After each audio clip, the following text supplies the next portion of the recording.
Members of the committee, my name is Robert Saleem Holbrook. I am reading on behalf of a coalition of groups from across the United States, including people who were formerly sentenced to death by incarceration and their families.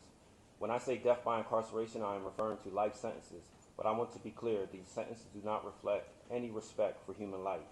They are just another form of a death sentence that treats human beings as disposable and deprives people of dignity and the right to redemption.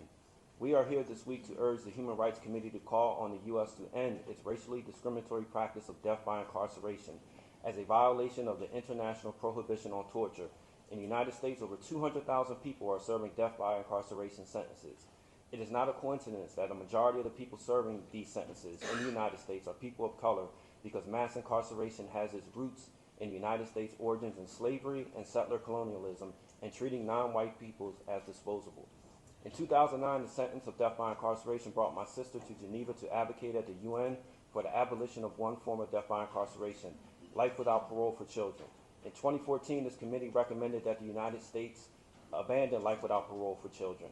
My sister's advocacy and this committee's recommendation is part of the reasons why I'm here today after serving 27 years in prison as a child lifer. But the United States still engages in this practice.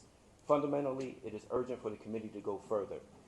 As the UN expert mechanism on racism and law enforcement has recently recognized, any sentence that exceeds life expectancy is cruel, inhumane, and degrading in violation of international human rights standards protecting life, liberty, and against torture. We urge this committee to do the same. This committee has called for an end to the death penalty. Life imprisonment is a form of the death penalty and must also be abolished. We urge this committee to hold the United States accountable to international human rights standards and ask the United States, what are the state and federal governments doing to abolish death by incarceration sentences? Are governments repealing laws that permit or mandate this sentence? Will federal and state executive branches exercise their clemency powers to release people who are serving these sentences? This demand for accountability is urgent to ensure our fundamental right to life and our right to be free from torture and racial discrimination at the hands of our government.